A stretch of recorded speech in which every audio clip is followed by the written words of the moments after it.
Bonjour à tous et à toutes sur une nouvelle vidéo. Donc aujourd'hui, nettoyage et puis peut-être refaire la plaquette là parce qu'il y a un bout de vernis un peu moche. Du Gasser, du pot. Donc au moment où vous aurez vu cette vidéo, il aura déjà récupéré cet énorme truc avec le reste de ses revolver Gasser qui m'avait laissé pour faire les vidéos, mais bon,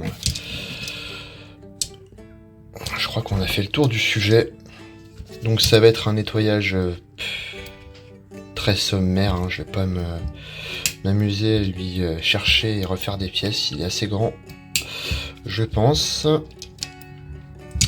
Il y a cette pièce là qui m'avait montré, donc là il avait déjà présenté le Gasser, donc je vais pas vous la refaire la présentation, vous regarderez la playlist. Il y a cette pièce qui fait un peu la gueule là, qui ferme pas bien, j'ai l'impression que c'est lui qui l'a faite. Avec une canette ou un truc comme ça. Donc je vais vous reprendre et puis je vais nettoyer tout ça. Bon, déjà au niveau mécanique, qu'est-ce qui marche? Alors, le truc est tellement énorme que... Ok, donc la simple action marche pas.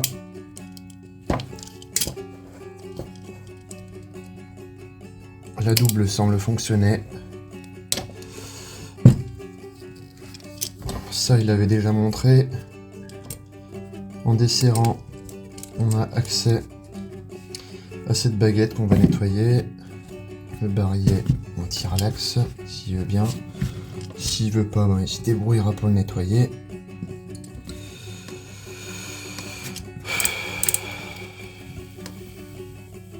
Ouais. Pas très inspirant tout ça. Donc ça, je suppose que ça sert, voilà, comme ça, à coincer vaguement la portière, mais ça tient pas, donc pas top.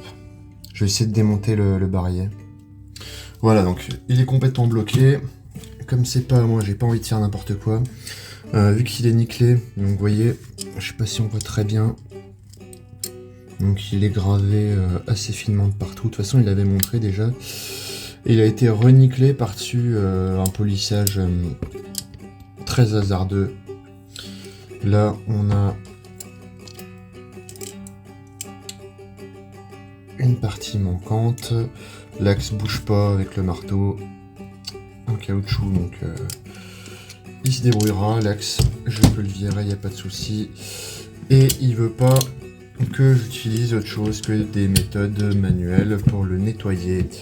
Mais je pense que maintenant vous savez un peu comment je vais procéder, et lui aussi. Donc on va mettre un peu de WD-40 pour décrasser un peu, voilà, des deux côtés. Puis ça va pas être beaucoup plus que ça de toute façon, c'est une pièce de vitrine, ça va être un nettoyage cosmétique et basta. Et puis je vais être quand même sympa, je vais lui faire ses plaquettes. On a ça aussi. Voilà. Il nous faut la chaussette magique. Que voici sur vos écrans. Et qui sera bien sûr avec le colis. Donc un coup de chaussette magique. Tac. Il n'y a rien à faire, hein, sur ton truc. Il n'y a rien à faire, à mon avis, pour le décrasser. C'est le truc que j'ai à faire. Là, si j'utilise de la paille de fer sur celui-ci, je vais défoncer ton nickelage, donc ça sert à rien. Par contre, j'ai une brosse de nylon. C'est pas du laiton, hein, je vous rassure. Et là, ça va me permettre de sortir la crasse. Donc je reprends dès que j'ai fini. Voilà qui est fait, donc non, il faut surtout passer dans les coins. Faire bien gaffe à passer, à pas oublier là-dessous. Voilà. Relever le chien, donc ça c'était un peu chiant, et puis aller gratter dedans. Donc c'est cool. Vous voyez, c'est assez parlant là. Donc c'est complètement piqué, et en fait ça a été poli et renickelé. Donc procédé chimique assez beau ma foi, mais ça fait un peu bizarre en fait que ça brille autant alors que c'est piqué dessous. Bref, je vais démonter les plaquettes, je les ponce, je colle un coup d'huile de lin, pardon, et on avance. Voilà qui est fait, donc si j'arrive aussi à faire avancer, ça nous donne accès à ce ressort là, qu'on va aussi nettoyer. C'est un peu pourri dedans, donc on va y mettre un petit peu la dose. Hein. Et puis voilà, pour pas l'attaquer, faire gaffe de pas le sortir de son logement. Même si, encore une fois, il va le garder en vitrine dans sa maison. Mais le but c'est quand même qu'il reste en une seule pièce et qu'il tienne le plus longtemps possible dans cet état là. Donc là on voit, je sais pas si on voit bien d'ailleurs, on va sortir de l'autre côté, la vis du pontet qui sort de ce côté là. Donc on va nettoyer aussi de ce côté là. Donc on a des marquages qui apparaissent mais bon, pas très parlant, on a un numéro 8. Et les marquages évoqués la dernière fois. On s'occupe des plaquettes. Donc, celle-ci, ça passe à peu près. Donc, c'est refait, ça. Hein, c'est pas d'origine, je crois. Non, c'est sûr que c'est pas d'origine. Le bois est pas mauvais. C'est finition ponce huilé, donc c'est cool. Sauf là où il y a eu une tentative de vernis, à mon avis, vernis marin, qui a séché, qui a fait une espèce de coulée très moche. Donc, je ponce un coup d'huile de lin.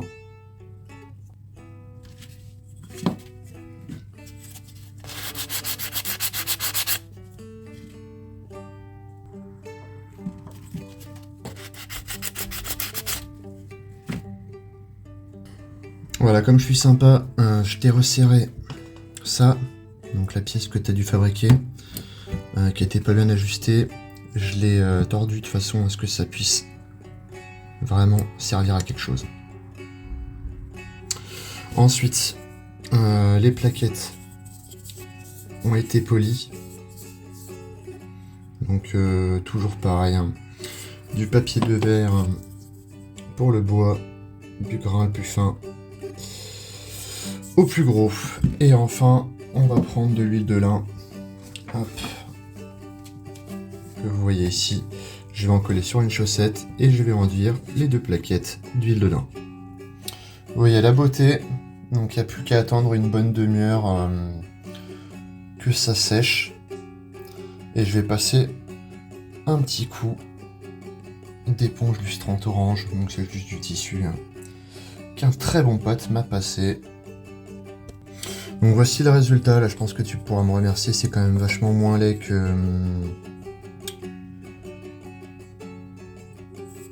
cette espèce de finition là au vernis marin qu'il y avait avant. Donc je vais directement te les remettre. Ah ouais aussi il a été bricolé ton machin, regarde ton anneau de calotte là, si ça te fait un point. Il tient pas avec un écrou hein, mais avec un bout de fil de fer à moitié donc... Ça c'est pareil, hein, tu te débrouilleras. Pour le nettoyage du canon, alors, ça va pas être compliqué, j'arrive pas à sortir de toute façon le barillet. Donc ça va être assez à l'ancienne. Un coup de brunox dans le canon et dans chaque chambre.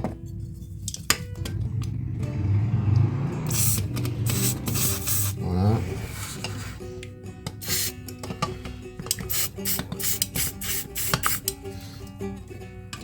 Hop,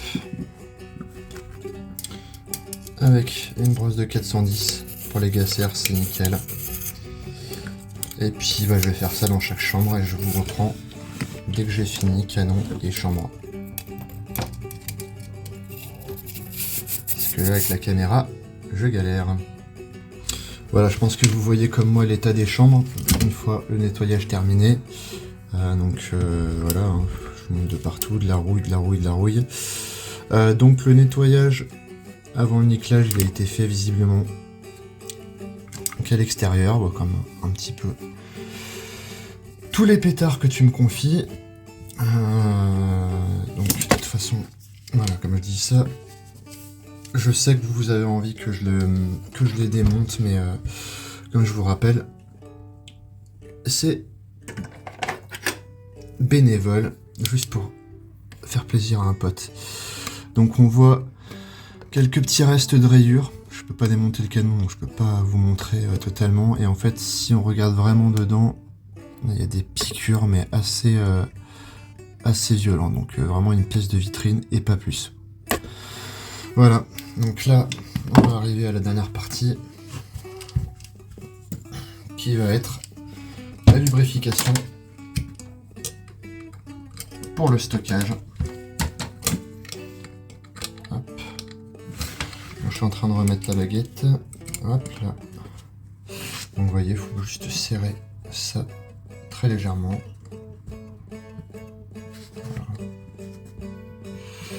Voilà. Le ressort il est pas d'origine, hein, ça c'est sûr. Il est même pas droit ton truc. Non, il est pas droit. Ouais, donc faut pas trop le serrer, faut pas trop le desserrer parce que je pense que la lamelle peut péter facilement. Donc lubrifiant, une petite vue d'ensemble et je vous laisse sur ces images à base de